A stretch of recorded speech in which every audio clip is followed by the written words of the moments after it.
Council. Hear what a job he's hoping to land next. And hungry California Pelicans are choosing Oregon over Mexico. First, fair, accurate. Kval News starts right now. Good evening. Thanks for joining us. I'm Natasha Chugtai in for Danae DRC this week. First at 11, let's get straight to the election results for two high-profile Oregon tax measures at stake tonight. The first, Measure 66, passed tonight with 54% of the vote. This tax will raise taxes on Oregon households with $250,000 or more in income, or individuals making $125,000 or more.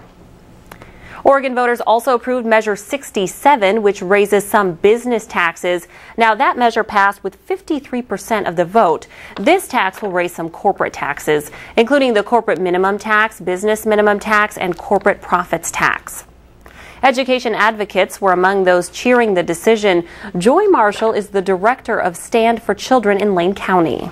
Thanks. Well, we're really relieved that there won't be further cuts to services, and we're really glad that voters got the message. We have to save these services. It's really critical, and that these were fair measures. So I think that the fairness message, that these were just taxes on the most able to pay, and they were modest taxes, I think that really resonated with people. After the vote, State Republican Party Chairman Bob Tiernan said that unions, quote, bought the election. The ramifications of this vote is we're going to see a lot of businesses leave and a lot more not want to come here. And I think that's unfortunate for those of us who are already here, and unfortunate for our college graduates who would like to find some jobs here. Let's take a closer look now at what tonight's yes votes mean for you and other Oregonians. Combined, these two taxes represent $727 million in revenue for the state of Oregon. Money raised by these taxes will pay for a large number of public programs. They include schools, healthcare services, public safety, and other services, according to the measure's explanations provided by the state. The money represents 5.5% of the state's general fund. Looking at the individual measures, 66 will raise taxes for Oregon households with $250,000 in income or individuals making $125,000. State economists think this will bring in $472 million in revenue. The state also estimates with the measure passing, they will also qualify for more federal funds. Measure 67 affects many corporations doing business in Oregon. However, sole proprietor businesses will not be affected by this tax. Opponents had argued this tax will hurt business during a recession. The tax will raise an estimated $225 million.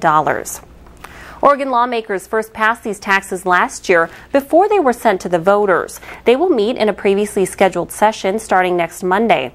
The session will be the second time lawmakers take a shot at annual session.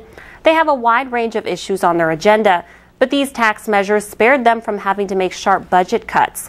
To see the full results, including a breakdown, how different counties voted, visit kval.com.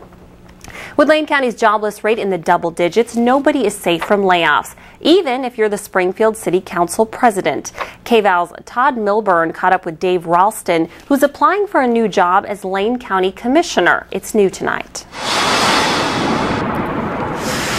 If elected Lane County Commissioner, Dave Ralston says he'll make putting people back to work a top priority. So many people are suffering from unemployment, and I don't see enough being done to aggressively address that issue. It's an issue he understands on a personal level.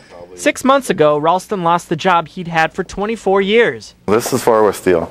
You can see some of my blueprints. Laid off in a corporate downsizing. You know, they paid their payroll off of borrowed money. And when you couldn't do that anymore, you went out of business. In my case, you lost your job. So with few prospects in the private sector, it's very frustrating to be a qualified person right now trying to find a job because the competition is so intense. Ralston, who serves as Springfield's City Council president, decided to apply for a promotion to the position of Lane County Commissioner. My experience is just right there on my resume. At $70,000 a year, it's good work if you can get it. But Ralston says he's not running for a paycheck. I want our kids to grow up here, get a good education, get a good job right here, rather than across the state or across the country, because that's where the jobs are. Ralston's prescription for economic growth in Lane County?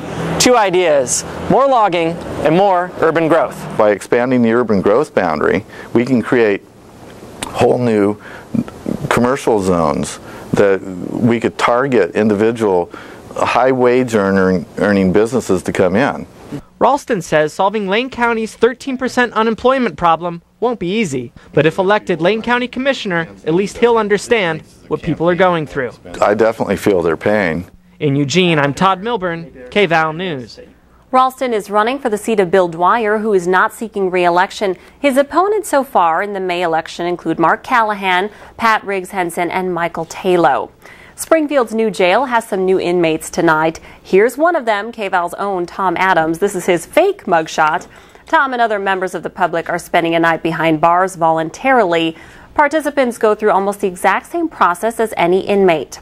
They're helping the jail staff test all their systems. No cameras are allowed, but Tom will be writing all about his experience. You can read Tom's account of a night in jail on kval.com tomorrow.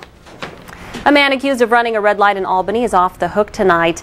Bill Weaver says he was cited for running a red light in this intersection back in September. The citation says he failed to obey a traffic device at or near 9th and Lyon Street. After much effort and time and money, Weaver says justice has been served. A judge has ruled there is not enough evidence to support the alleged traffic violation. I'm happy we won, of course, but this never should have happened. The ruling says, quote, the city of Albany has failed to maintain its burden of proof. Therefore, the defendant is found not guilty. We called Albany police for comment, but they have not called us back. Weaver says he's looking into ways he might get his court fees reimbursed. Hungry pelicans are lingering at the Oregon coast. Wildlife officials say around 1,000 brown pelicans from California are looking for food here rather than migrate south to breeding grounds. At this time, the birds are usually found in Mexico or Southern California. Officials urge residents not to feed the birds, as this will further disrupt their migration. But they're beautiful. Beautiful birds, aren't they? Gorgeous looking birds. Very nice. And it was actually kind of nice today. Some sunspots, some rain. It was literally, you go around the corner, you had some sun, you had some clouds, you had some real heavy downpours. For the most part, that's what we're going to have to deal with as we forecast over the next couple days. Here you have it. The latest on our Doppler radar confirms it. The scattered showers up near the Portland metro. Chilly out there now in Eugene, 37 degrees, 39 Coos Bay North Bend, 39 Roseburg, and 33 in the Bend and Redmond area. Forecasting along the coast where we're looking at temperatures in the 50s. In the valleys, also in the 50s and 30s atop the mountains. More on our weather forecast and more on that fog coming up in just a few minutes. Now to a story that people across the country are talking about. Nude photos of Portland trailblazer Greg Oden are popping up on the internet. They were first posted on a hip-hop website, but quickly spread. The pictures show Oden snapping at least 3 naked pictures of himself in the mirror using his phone. Now, these are obviously cropped. We'll have more on this and a response from Oden coming up later in sports. Next on Kval News at 11. Finding parents, law enforcement will soon have a new way to crack down on underage drinking. Plus, a sex talk at a Texas middle school has parents up in arms. We'll tell you why. And a reporter gets an earful from actor Mel Gibson.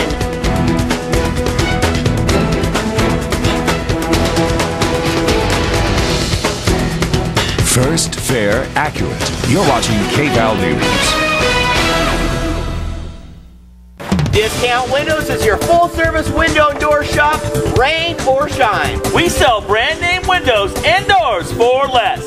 We provide professional, affordable installation. Get a free in-home estimate. Won't meet or beat any qualified